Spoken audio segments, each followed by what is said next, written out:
Hello and welcome to the Cowboy Chronicles, the Oklahoman's Oklahoma State football podcast. I am your host, Scott Wright, joined by Jacob Unruh. Jacob, we got to apologize to all our listeners and viewers. We had some issues on Saturday night. Didn't get to do a post-game podcast. We opted for safety. We chose safety over serving our listeners. So we apologize. We apologize for that, but wanted to make sure we kept the mobile podcast studio on the road coming home rather than trying to podcast. So we do apologize for that. Obviously, it was a big game. We wanted to do one, but timing and other circumstances wouldn't allow it. So we wanted to do another podcast, not just that one. We want to be able to keep doing podcasts. Exactly. So yes. when it was sleeting and ice and rain, we saw it all. Saw snow. We saw all of it coming home. Yeah, we started in some sleet, hit some pretty heavy snow, then rain, and obviously didn't know what the roads were actually under us. So we just took it easy, white knuckled it the whole way home, and yes, absolutely got home safely so we could be back here today, drinking beer, with a Christmas tree nearby, right? Because it's Christmas time. It is Christmas time. Talking about a game few people expected OSU to be in. Yes, absolutely. This is a bonus podcast if you want to get technical. Really, it's a bonus podcast. It absolutely is. We are back here at Stonecloud on Monday. We thank you for joining us. We'll get to the usual things like what we're drinking and all of that. But you brought up something interesting because I was thinking about how weird really the last 3 seasons have been. Mm-hmm. 2.5 games or a game and a half into 2021. I remember at halftime of that Tulsa game thinking this team's not going to make a bowl game. They made it to the Big 12 title game. They won the Fiesta Bowl. Won the Fiesta Bowl. Had a top 5 defense in the country. Yeah, exactly. This year, 4 games in, I'm thinking this team's not making a bowl game. Yeah. And now we're getting ready to go cover our Big 12 championship game. Which one would you say is more improbable out of those two? This season. Yeah. Absolutely this season. You don't lose to South Alabama and then go to the Big 12 title game every year. Yeah. That team in 2021 knew we didn't realize it until later, but they were just going to win games ugly. Yeah. And you knew the defense in 21 was special. Right. Because they were really good in 20. Yeah. And they had pretty much everyone back, and you could start to see the progression. And even at halftime of that Tulsa game, you knew this defense is legit. Right. And so now it was, just a question of whether they could find a way to score some points. Exactly. And then Jalen Warren emerged later, and you had options. But this one, when you lose in week 3 to South Alabama, after you've already struggled against Central Arkansas and Arizona State, and then you lose to Iowa State, you start to think like, ooh, how are they going to get 6 wins out of this? How are they going to get 4 more wins? Mm-hmm. And they won 5 straight, made it look really easy. Yeah. So this one's way more improbable. Yeah, absolutely. All right, well, let's get back to the things at hand. What are we drinking today, Jacob? It is a festive time. It is. Of the year. That's why we have our tree out. I love this time of year, and Stonecloud has brought back their Neon Noel. Mm-hmm. You're a giant fan of Neon Sunshine. I love Neon Sunshine. This is their Christmas version of Neon Noel. It was very good last year. Mm-hmm. You have to try this one right here in front of me. It's sitting right here. I have not tried it yet. Same here. So I'm really excited to try this because it's just a good winter beer. Some winter beers are always the stouts or the cinnamon type, kind of spiced ales. Right. This one's just a winter version of a Hefeweizen. It's really good. Yeah.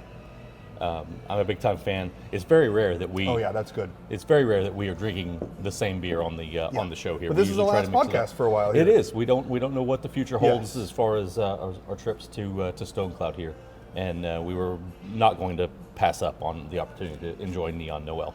I'll say that mine is for Wet Blanket. Blanket? Yeah. Which really. Honestly, that was the second name for our show. Okay. Yeah, it was. Yeah. Cowboy Chronicles or Wet Blanket. We were back and forth. Wet Blanket had the prediction of 38-24 on the YouTube comments for OSU. Yeah. It could looking at the comments, it got very interesting. There were some that were very close. Had OSU held on to that 27-24 lead and not giving up the field goal to force overtime, then the scores got out of control. Could have been a very interesting week for some of our viewers. But yeah, 11 points off. So strong pick from Wet Blanket, and I'll drink his beer for him this week. There you go. Now, if you would like to win a beer that we will drink for you sometime in the future. Yeah. Oh, we'll just grab some. Maybe on signing the way day out. or something Maybe like that. so, Yeah, we can grab some on the way. We'll drink one. We'll cheers to you at home. That's exactly right. We'll tweet you a picture. Exactly. But you can win that beer by jumping in the comments there on YouTube, putting in your score prediction for the Big 12 championship game. You got to get the winning team right. That could be important this week with Oklahoma State. I don't know what the line is at right this moment. It was 12 or 13 the other day, It's right? up over 14 now Is that it? I've seen. Ooh. So yes, opened as low as 11.5, up over 14 now that I've seen. But you got to get the winning team right to win the beer that I will drink, or we can both drink one for them. Yeah. Later on next week. So If they pick OSU and OSU wins, I think we both drink a beer for them.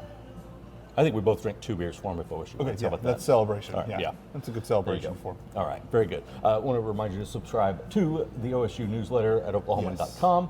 We're getting some good stuff. Got something related to this season that we're working on. We got a good idea for a fun thing for us to discuss this week in the newsletter. So you want to be subscribed to that, so you can go check that out.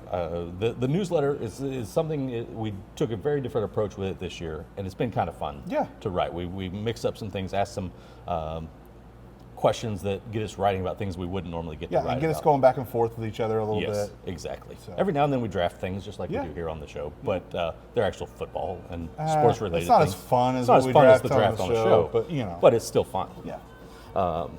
Because drafts are fun. Yeah, they are. That's just how it is. We'll talk about what Mike Gundy had to say, though nothing really crazy. It was a pretty tame. pretty today. tame today. But there is a lot of other stuff that I want to get to.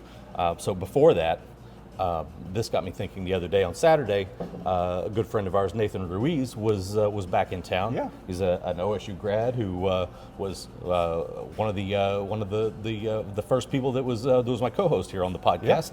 Right before me. That's exactly right. Right before you, then he went out to Baltimore to cover some Major League Baseball, but he was back in town. We got to visit with him, and my point of the story was the year that he was on the podcast, I started a segment for the podcast that was called "Give Me Liberty or Give Me Cheez-Its." We would have to change it to "Give Me Liberty or Give Me Pop-Tarts" this year, Which is not as catchy. not quite as smooth, but. The point of it was a bowl projection segment, and a lot of interesting thoughts out there about where this team could end up and where other teams could end up. So, but I'm offering it up to you right now. What bowl are we going to be at the end of December? Oh man, I really want to say Alamo Bowl just because I want to go to San Antonio for the Alamo Bowl, Very selfish in that way as well. but I don't think it's happening. I think they're going to end up in I think they're going to end up in the Texas Bowl myself. Really, I think they're going to end up in Houston. not a fan. Not a fan. I'm selfishly hoping for the Alamo because I do want to go to San Antonio, and when it comes down to picking between Orlando and Houston, not a huge fan of going to either place. Yeah. Houston anytime, Orlando around the holidays, with crazy mad tourist time. Not interested in either of those, but I'll take Orlando over Houston. Yeah. Solely for the reason that Just it's the not Texas Houston. Bowl So seems to linger there in my mind. I can see it. I can absolutely see it happening. They haven't been to the I almost call it the Cheez-It again, the Pop-Tart Bowl since 2020. So it's been a couple of years now. We'll see what happens. I think there's still a shot. With the Alamo, it'd be very interesting to watch the college football playoff rankings that come out tomorrow. Yeah. That will give you an idea of I think they get the Alamo if Texas and OU both end up in New Year's in the Six top bowls. 12. Yeah. Then I think OSU gets there. But I'm still on the fence whether OU is going to get into New Year's Six bowl. Yeah, they're right there, and that's why I think the CFP rankings are so important, because you're going to need to see them climb up a spot, either in this poll or the next one, and hold on to that spot. So they've got to get in that top 12. Then if Texas wins, they go to one automatically, and then OU would get one by being in the top 12. Then I think Oklahoma State is an obvious choice for the Alamo Bowl. Yeah. I just don't know if OU is going to have the momentum to get into that Yeah. top 12. That's going to be I would love the Alamo Bowl, though. absolutely, That's just- absolutely. I haven't been to San Antonio in several years. I haven't been since high school, so I'm. Well, I got you beat there. I think let's see, Tatum's 14. I want to say he was 3 when we were there, so 11 years ago. Yeah. Yeah.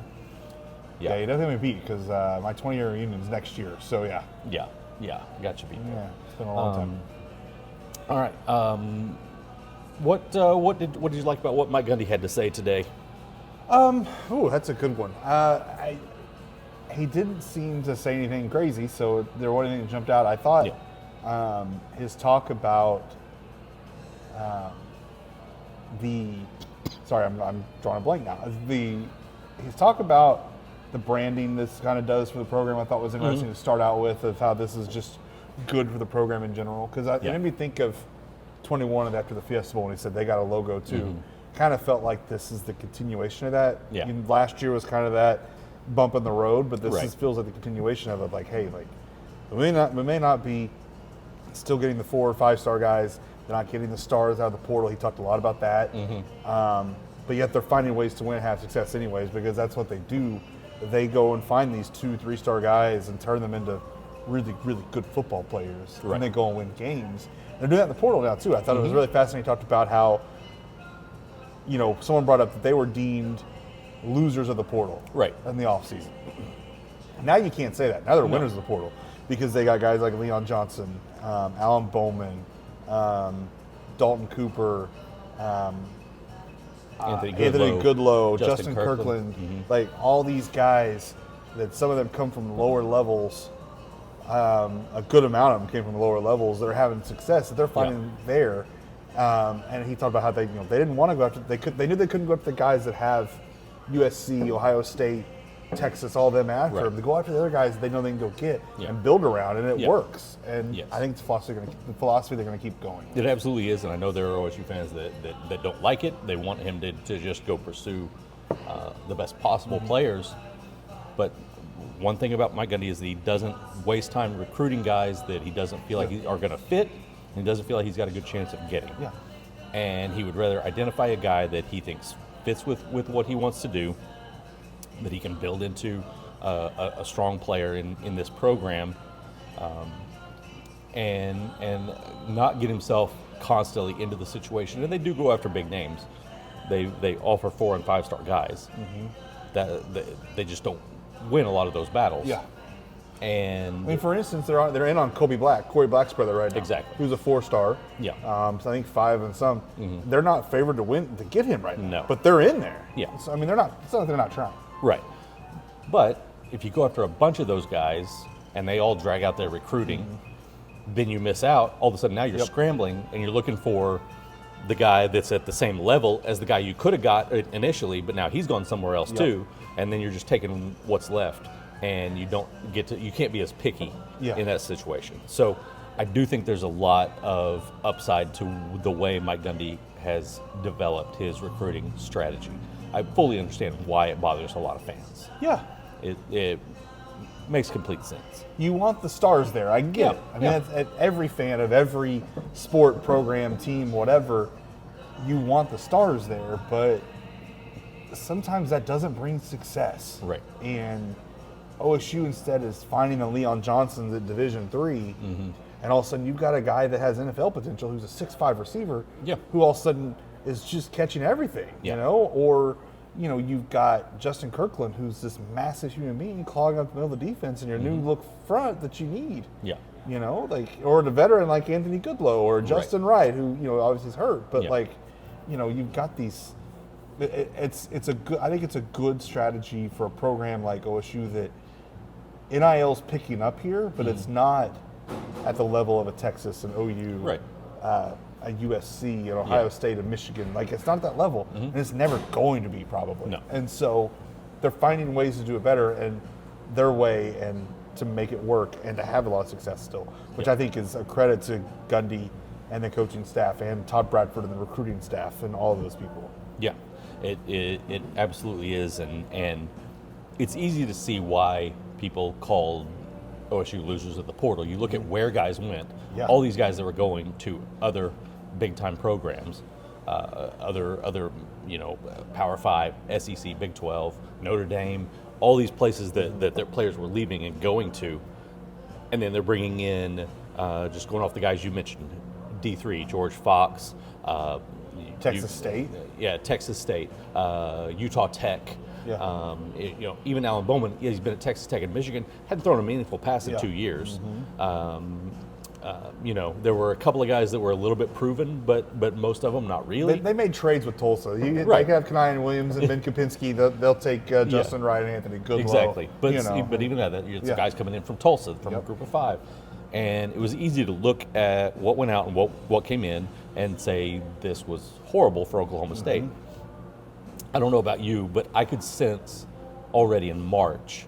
I'm not saying that I thought this was a Big 12 championship contending team, but I was incredibly impressed with the emotional turnaround we saw from December against Wisconsin after the bowl game to what we saw in spring. Yeah.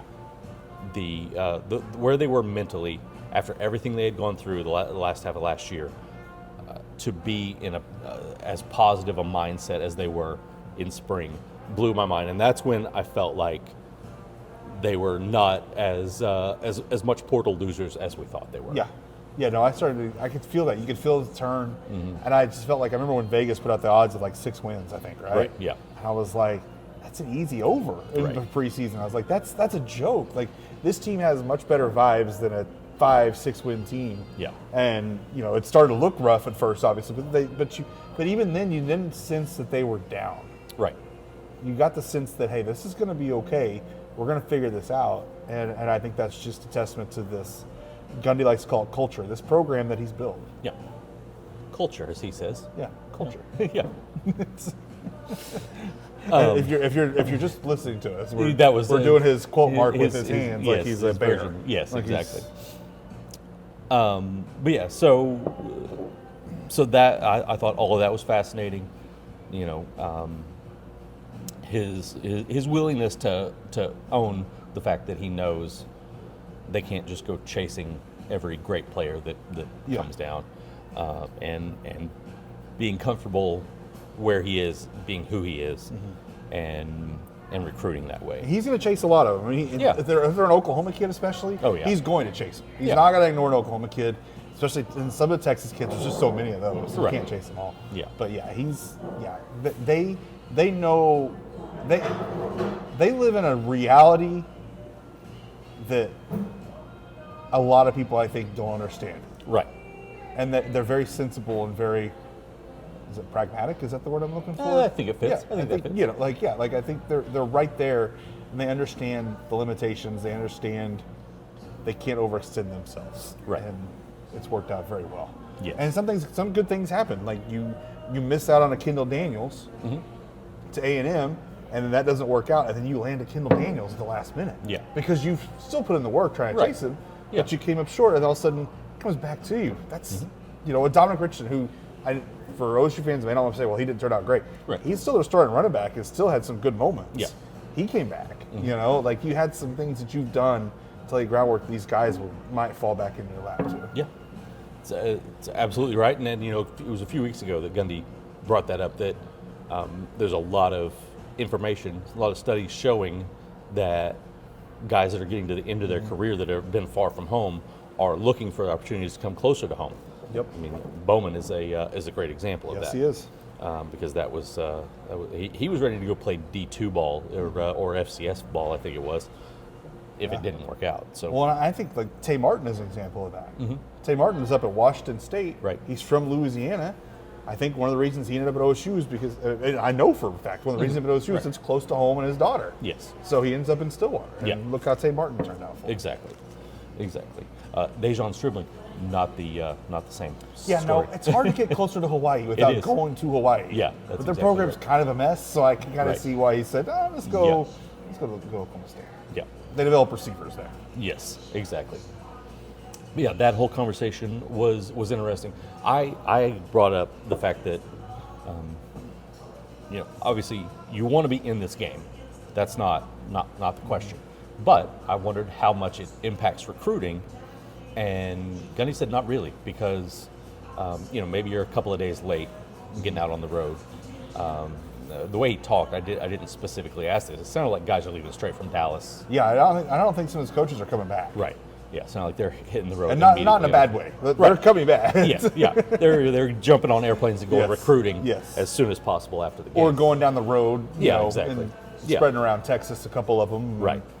Exactly. But he says because so much high school recruiting is already finished by now, for the early signing period anyway, Yeah. it doesn't really change a lot. And he said, if they lose out on a guy because they're a couple of days late because they were in the Big 12 championship game, it's probably not a guy they wanted anyway. Yeah. And that makes sense. And what guy though is that they're gonna miss out? Like what kid is like? I'm interested in OSU. They're playing right now, so Right, I'm gonna go somewhere else. I can see why Gundy says I don't want that kid anyway. Right. Because they're having success right now. Why are you gonna turn your Why do you not want to wait for them to finish up an Right. extra game they get to play because they're having a good season? Yes, Like exactly. that doesn't make any sense to me. No, it doesn't. So his logic stood up there. And I asked him after the press conference. I was like, "Does the December signing period need to go away?" Because to me, it feels like a waste. Yeah.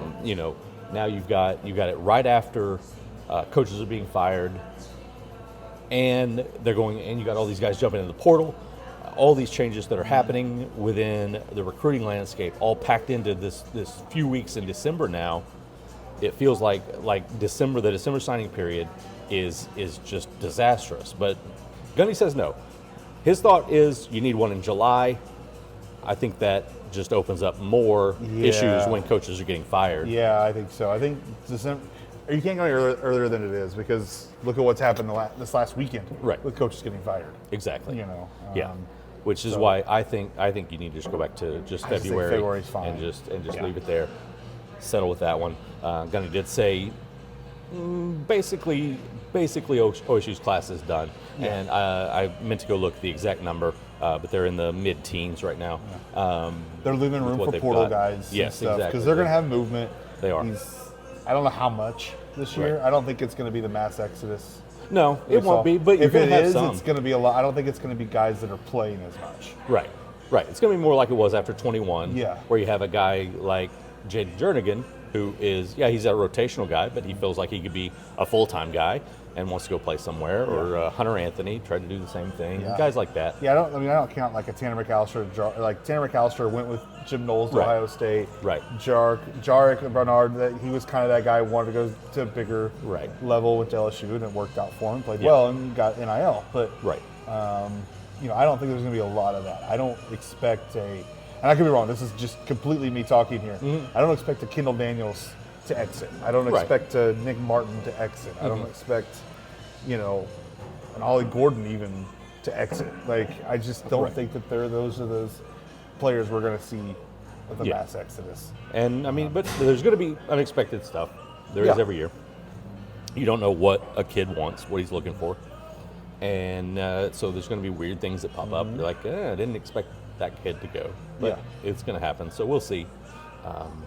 But I don't expect the big numbers from guys in the 2 deep like we saw last year. I hate to bring this up and even acknowledge it. Remember, three weeks in the season, there were rumors that the whole team was going to walk out. Right, I don't think we're ever going to see that. No. Still waiting on that. Yeah, exactly. Yeah. Still waiting on that. Yes, because wasn't it that? It was the bye week. Yeah, they were all yeah, going to exactly. quit. They were all leaving. Yeah, exactly. Yeah, right. That's what you get for reading the internet. Said I hate to acknowledge it, but people really ran with that. They really did. They absolutely did. One other thing before we do need to talk some about this Texas game. Oh yeah. Because it is a fascinating game to me. Do we talk about the Texas game or the food at the press box? Oh, we're going to get to all of it. Okay. Yeah, we'll get to all of it. The halftime show. Yeah. Oh, yeah. We're definitely talking about all of that. But I want to discuss Ollie Gordon and postseason awards. Yes. We'll start. We'll kind of work up the ladder. Let's start Big 12 Offensive Player of the Year. We're both voting in the Associated Press poll. He's got my vote. Yeah, I've already typed him in on my list. I haven't even created my list yet, but Yeah. he's got my. I mean, who else? Dylan Gabriel, I think, has a good argument at OU. Right. Statistically, it's Statistically, yes, but there's not a more impactful player No. offensively in the Big 12 than Ollie Gordon was. No. Without Ollie Gordon, OSU is not even going to a bowl game. Right. And so I think you have to look at that and say Ollie Gordon's the Big 12 offensive player of the year. Yeah. It certainly feels that way to me. We'll see how others vote. one thing I've learned about being involved in media polls over the years is that people have weird opinions on stuff. Yeah, they do. So we'll see where that goes. Next up, Doak Walker Award. He's got my vote if I had a vote. I don't have that vote either, but you look at not only the numbers, you look at the team success because of him, and you look at his competition. It's not like this isn't like Chuba Hubbard's year where there was Jonathan Taylor, who was this established superstar. And I still kind of thought Chuba deserved it ahead of Taylor. I did too. But I thought Chuba should have been in New York too. I would agree with that. But it feels like the national momentum is going to get Ollie, I think, the Doak Walker Award. Now, you brought up the other thing. Is he going to New York? Is he going to New York? I think yes. Really? And all right. Then. Here's why, because I think they'll take 5 people. Okay. I think it's that open at this point that I think there's going to be 4 or 5 people there, probably 5, that I think he sneaks in that way. Okay. Well, I'll tell you what. You keep talking. I'm going to go ahead and book my flight. Hotel and flight. And hotel in New York City. Do you disagree? I mean, I don't. Yeah, I don't think he has a chance to win the award. I'm not saying that, but I think there's a chance. And I'm just going to say he's going to go there. Maybe it'd be different, but I think there's a chance he ends up in New York just as that 5th guy. Mm-hmm. I think if he was at a different program. Yeah. For instance, okay, let's taking everybody else off the table. Let's say it was only Ollie Gordon or Marvin Harrison Jr. that were debating for the last spot in New York. Yeah. I think Marvin Harrison is going to get there, even though I don't think he's been as impactful as Ollie. If you're just it's different positions, but still just comparing numbers, Ollie's numbers are better. But I think the Ohio State brand carries more power than Oklahoma State brand does. Exactly. And I think that's what's ultimately going to be Ollie's downfall in not getting the votes that he needs to get. I had Harrison there in my head in those 5. So I think Harrison's going to be like 3rd or 4th in this thing. Yeah, I could absolutely agree with that. He's a wonderful player, by the way. He is. Spectacular. Wonderful. Yeah. I just feel like there's not going to be enough of just sort of the people on the fringes. Yeah. That are they're gonna go other directions, and I think that's going to end up costing Ollie. I think he deserves to be, for sure. If there's 5, I think he should be in the mix. After that, I don't know. I don't know that he can get there, and I'm all for going to New York City and covering the Heisman ceremony. So sign me up. But that's sort of where I'm at with that. Now, as we transition into this week's game, is the possibility, if he goes out against a defense that's given up 85 yards a game on the ground, has a defensive tackle who is one of 10 players on the Walter Camp Player of the Year watch list or semifinalist list in the middle of it, and he goes and rushes for, let's say, 175. How much weight do you think that carries? I think it carries a lot. Feels that way. Even if OSU doesn't win, I think if he keeps OSU in the game, has a couple touchdowns, rushes for 175, I think it carries a lot of weight. I completely agree. So because Heisman voters are going to be watching this game. Yes. So I think it's going to carry a lot of weight. Yeah. I'm with you. I think that he can sway a lot of people with a big performance this week. We'll see if he gets there or not. Hard to predict at this point. But it's really crazy to look at the volume. And that's the other thing that a lot of people aren't going to realize. 19 carries in the first 3 games total. It's ridiculous. And here he is now leading. He's the only college running back with more than 1,500 rushing yards. And he had 19 carries through 3 games. It's pretty ridiculous that he's done what he has done to this point and has those kind of numbers. But that's, I think, a good transition into this week's game. Just looking at stats, what games I've watched of Texas this year, I've been able to watch a few. This is a team that is playing really good football. Yeah. And I think they're a really bad matchup for OSU. They really are. They're scary good. Yeah. They're massive up front, both sides of the ball. Right. Massive up front. Jalen Ford's a great linebacker. Quinn Ewers is playing much better than they did last season. They've still got Xavier Worthy, guys like that on the outside that are so fast and talented. Yeah. When you look at things, it's a bad matchup. Yeah. Now, I thought Kansas State was a bad matchup. I thought Kansas was a bad matchup in some ways, not entirely like this. Right. So I don't know, but this, I can see why the line is trending up throughout the week as people start to look at this more and more. Yeah. Yeah. And to take your other matchups into account even further, I thought UCF was a great matchup for OSU, and obviously we saw how that one turned out. Yes. This is a team that has defied odds and surprised us at every turn. So I'm not counting them out by any means. But you look at nation's best running back on one side, scary good rush defense on the other. You look at an offensive line, yes, they've only given up 4 sacks in Big 12 play, but we've seen Alan Bowman getting out of the pocket early, throwing passes away to avoid sacks, and you got a team that pressures the quarterback as well as just about anybody around. 31 sacks for the season. OSU has settled for more field goals in the red zone than any other team in the Big 12. Texas has the best red zone defense in the Big 12. There are a lot of areas where OSU could really get themselves in trouble. You look at this recent trend of the last 3 games of these slow starts. Yeah, slow starts are not good. No, they cannot afford that in this game because it's going to be too difficult to try to come back. You think we'll see some trickery early? Could.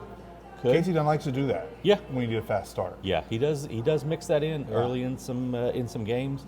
He had some trick plays in the book back in 2021 for the Big 12 title game down there. So I could absolutely see that. I can see them getting around to some of that kind of stuff to try to take advantage of some areas where they see that might be weaknesses. So Texas has given up a lot of passing yards. Part of that is they play from ahead a lot, and teams are having to throw the ball against them. Yeah. So that also factors in, I think, to what they're giving up there. But it also helps their sack numbers too because they're so teeing efficient. off on people because they're up. So Yes. they can get aggressive. Yeah. Exactly. You mentioned the weapons they've got on offense. Ewers doesn't necessarily scare me on his own, but the weapons he's got around him. Exactly. Even with Brooks being out at running back, the young guys that they've gone to there have shown production. Yeah.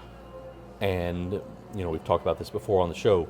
When OSU safeties are going against a balanced offense, those are the times when they maybe get caught looking in the backfield when they don't need to be, and suddenly a receiver is behind them. And with guys like Worthy, you can't lose a step on a guy like that.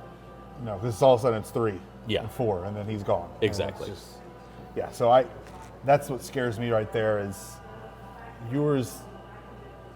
Last year OSU really hammered him and picked him off 3 times, did all kinds of things. Different defense, different team now, and that young safety group particularly worries me the most there. Yeah, and cornerback a little bit too. They've DJ McKinney had the one rough one where he got beat on the 50-yarder. Really double coverage there. They're still avoiding Corey Black, but they're going are. elsewhere. Now they're not avoiding Cam Smith and DJ McKinney as much anymore. Right. Yeah. Corey Black. I think they targeted him. BYU targeted him twice. Yeah. Didn't complete either throw. He's been really solid. So 14 completions to his guy this season. So he's been really solid. Yeah. I really think he might be done after this year. I think so. He talked last week like he was not, like he hadn't made a decision. But I think it's either NFL or returning.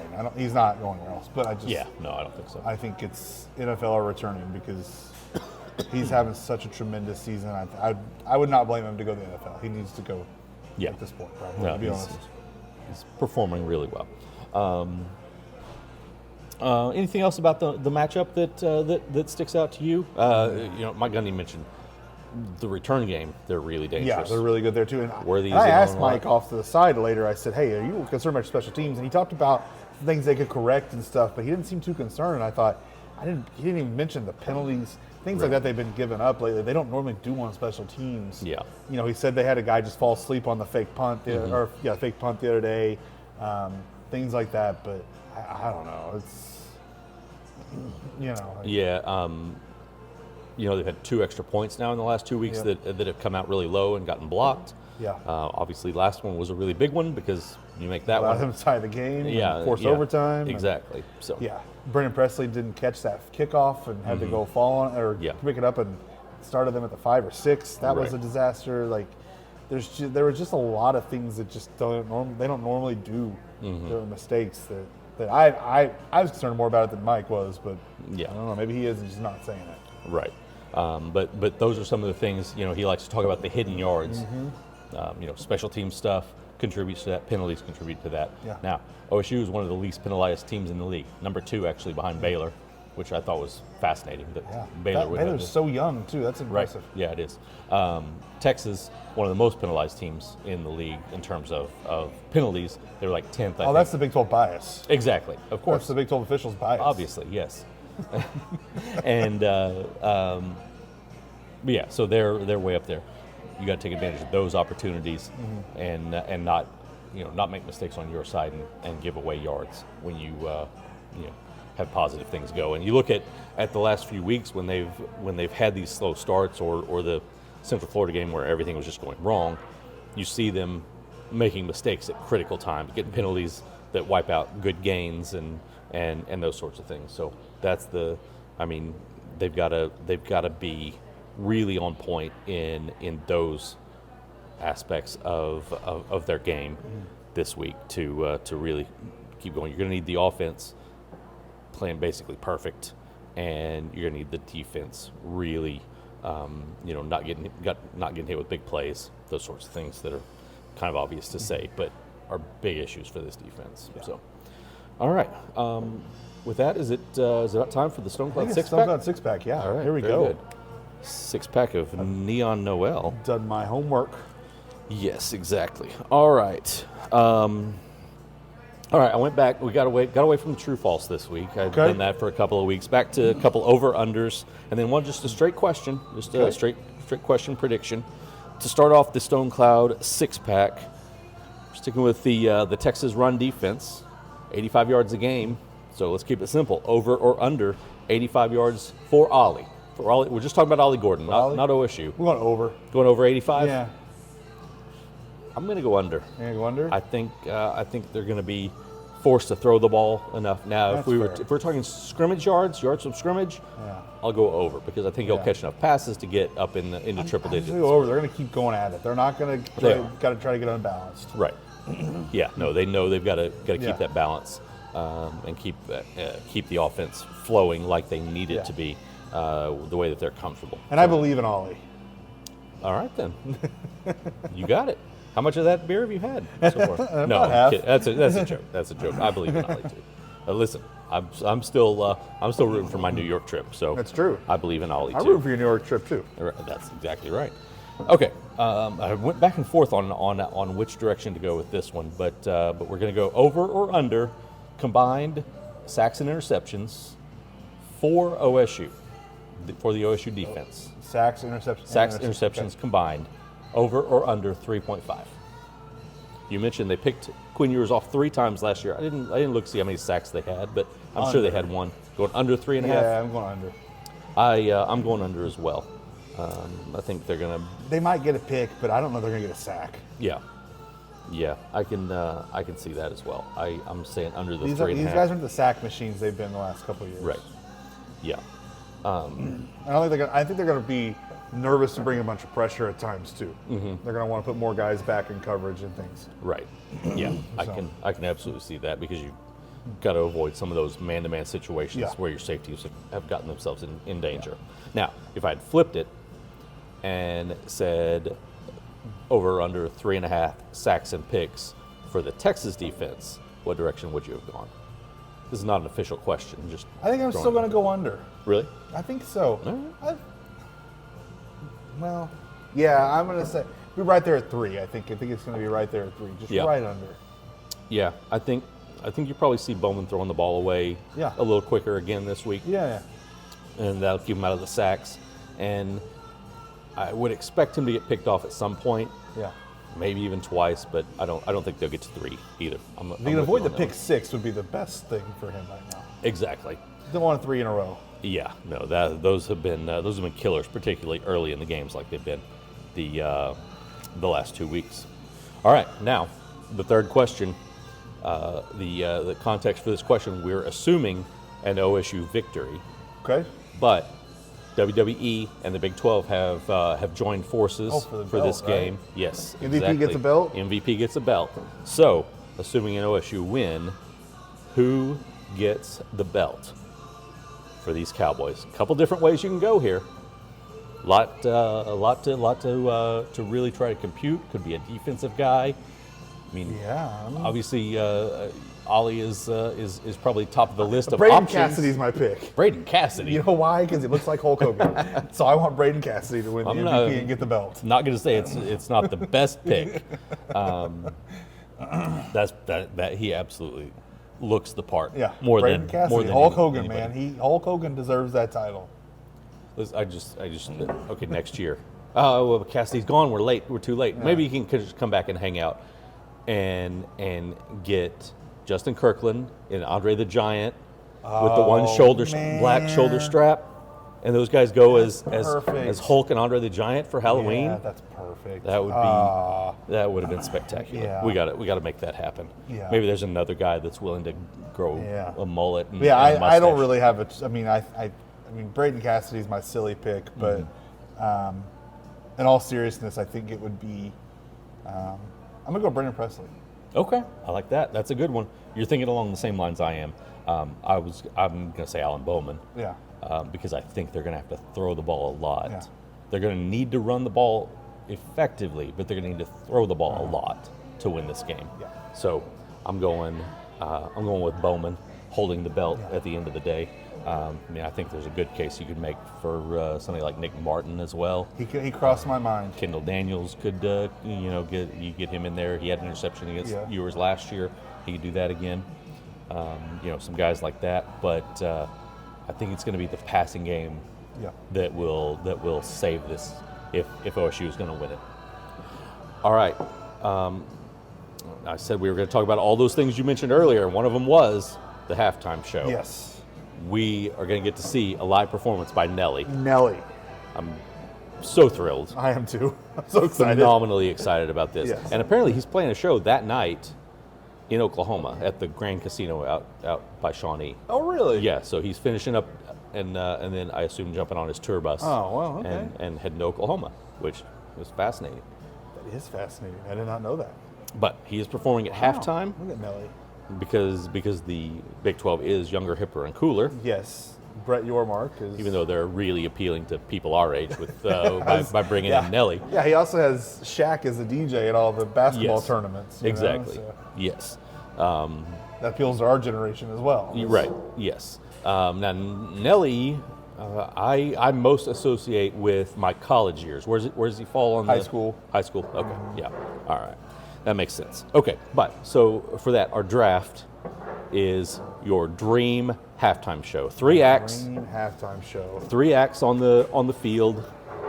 The big one there is going to be your first pick is a center stage. You have 2 side stages.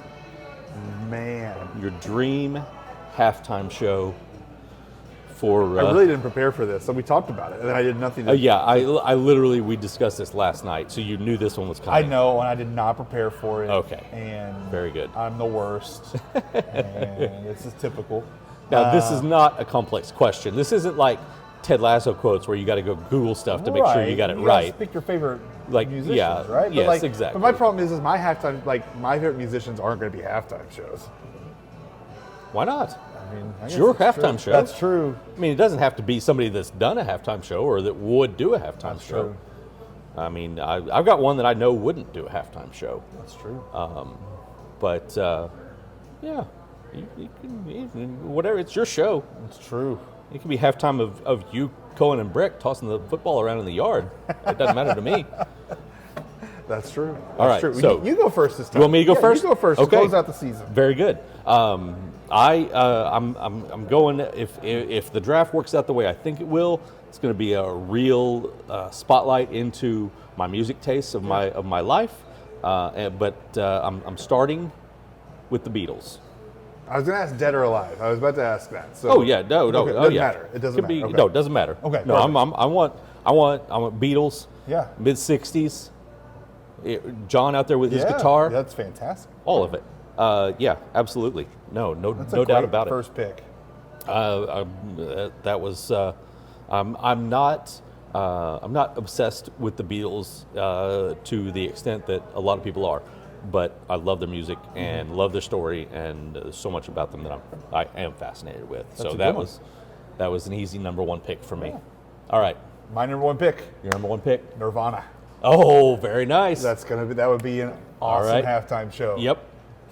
Now, See Kurt Cobain and people Right. going crazy. Mm-hmm. That's where I'm at. Nirvana. so roughly, I don't remember the exact year, 92, 93, 94, somewhere in that in that range. I don't remember exactly when he died. Yeah, What was you would have been like late elementary or junior high? Not at even that point? then. Not I was even? born in '86. Oh, okay. So All right. Well, there you go. I was in elementary. Elementary So, school. Okay. Yeah. So I was in junior high when Nirvana really hit, and then I'm pretty sure it was like my sophomore year when he died. They were full transparency. That was going to be my number two pick. Was it? Yeah, it absolutely was. They were not my favorite band of that era, Right. but they're the one that obviously never got a chance to see them perform Exactly, live. yes. And I would love to see that band performing live. But as I alluded to earlier, there's no way that Kurt Cobain would have performed a halftime show. No. No, that's No, he that would was not have. he was far too anti-establishment to Yes. to have done something like But it would have been awesome if he did. that. Fantastic. Would have been a wonderful Right. halftime show. Just you and Cohen and Breck just sitting there in the yard, drinking your sipping on your Gatorade, Yeah. watching him perform in the street there would be Yeah. amazing. Yeah.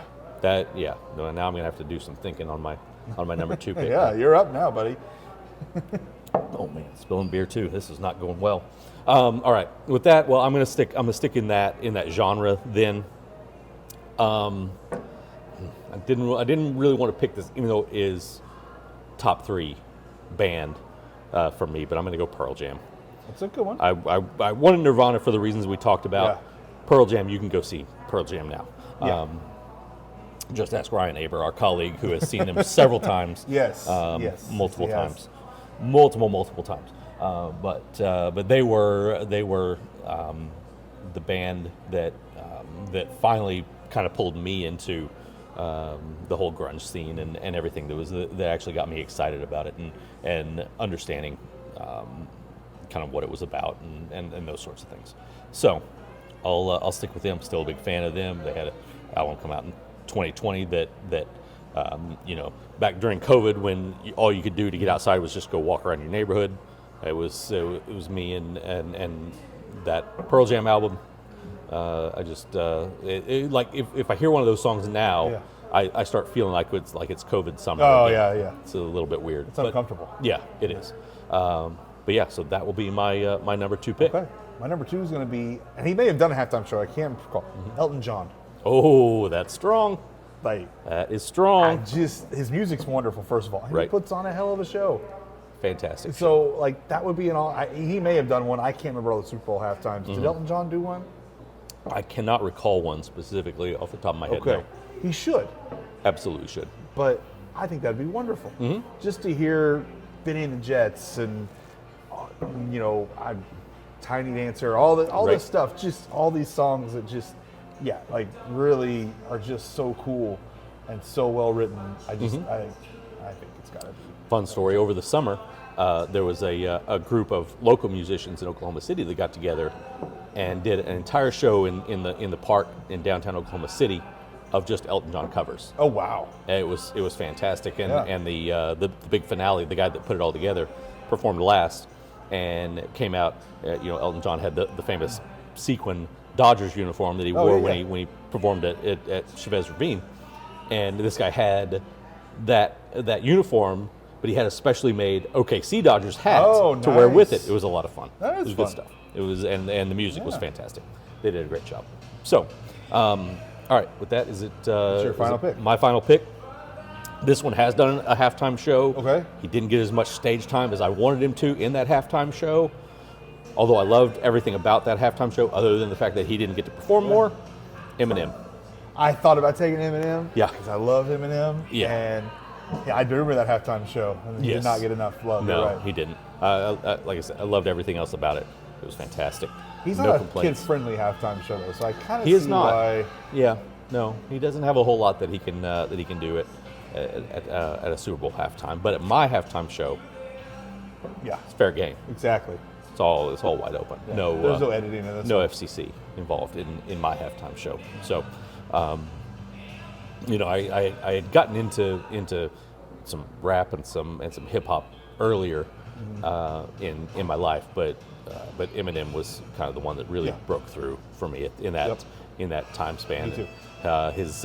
His lyrical abilities fascinate me. Yeah. It's mind blowing. So, all a right, good with one. that, I do believe it is time for your I third feel- and final I pick. feel like as a sports writer, either one of us should have taken Bruce Springsteen for whatever reason. Yeah, I don't get that understand the fascination, obsession. but I'm yeah. not a Bruce Springsteen It's- fan, so that's it not where I'm seems to be going huge, here. yeah. But I'll go with the modern sports writer favorite, Jason Isbell. There you go. I love Jason Isbell. Mm-hmm. There's no better songwriter out there than Jason Isbell in my mind right now. Right. Yep. And he's wonderful, and I'm excited I get to see him in January or when he's in Oklahoma City with Turnpike Troubadours. Very nice. Going to that. But Jason Isbell is doing my other halftime show because, and he would not be probably a fan of this. He's not a big show kind of guy, but it'd be wonderful to hear those songs. Right. Yeah. I got no complaints there. Personally, it doesn't do anything for me, but I understand. I understand the He fascination. does way more for me than he does Bruce Springsteen does. I don't understand the obsession. Yeah, it's a really interesting one. We might have to hand in our sports writing cards. After I think this, so. but- Yeah, that's exactly right. Another one that a lot of people are a big fan of and I enjoy but don't get obsessed with is Billy Joel. Yeah. Yeah. No, I'll tell you. I mean, Someone also might call us out for not picking Taylor Swift at this point, I guess. But I'm not really Swiftie. I'm not really into her music, so no. she's never done much for me music. No, really, no, so. same. Very talented. Yeah, she's great. I just No problem I with like what she stands for and everything like that. But Yeah. know, No, nothing. she can come watch the show. I don't care. Yeah, absolutely. Yeah. Sit there with she can hold Breck while Yeah, she can bring Travis Kelce along. yeah, I don't exactly. care. No, absolutely. The only one that I almost took that was a little bit probably more outside the box was the Eagles. a good I one. was big time obsessed with the Eagles in my earlier days. Pink Floyd as well. Yeah. Going back to my dad was all about 70s rock when I was a kid. So I my dad also- also a big Bruce Springsteen guy. Oh, really? Yeah. I also considered Beastie Boys. That's I had that one on That's my a list good as one. well. That would be super. I love the Beastie Boys. That would be a great kind of interactive. That's a fun ones to sing along with. Yeah. And bounce around. Is there a particular Nelly song you're hoping to hear this week? Oh man, number one probably. That's solid. That's That's- solid. Yeah.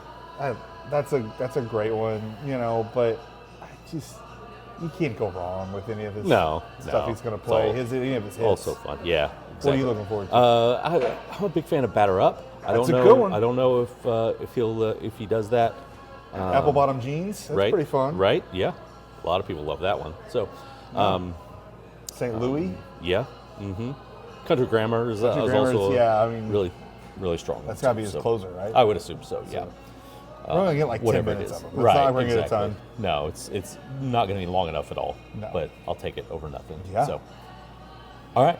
Well, with that, are we done? I think we're done. here? We'll see everyone in Yeah. Arlington. Yeah, we will. And I don't. Cherry like I said, World. don't know if we'll be making it back here to Stonecloud. We will not be again. here next week. There's Definitely nothing not going on next week to bring us here. Yeah, players are off. No availability. It's nothing for us to be up here to do. So with that, I guess we'll talk to you the next time we're on. We'll do a post game Yeah, pod we'll do a for post sure. game this time for sure. But not back here at Stonecloud, maybe for a while. So for all of you who've been following solely on YouTube, we appreciate it, and you should jump on over to Apple Podcasts and listen to all of our other podcasts that we do throughout the course of the football season. We'll probably have to do something signing day related, whether it's here or not, and of course we'll have bowl stuff later on in the season. So with that, we will shut it down here from Stonecloud. Thank you for joining us on the Cowboy Clock.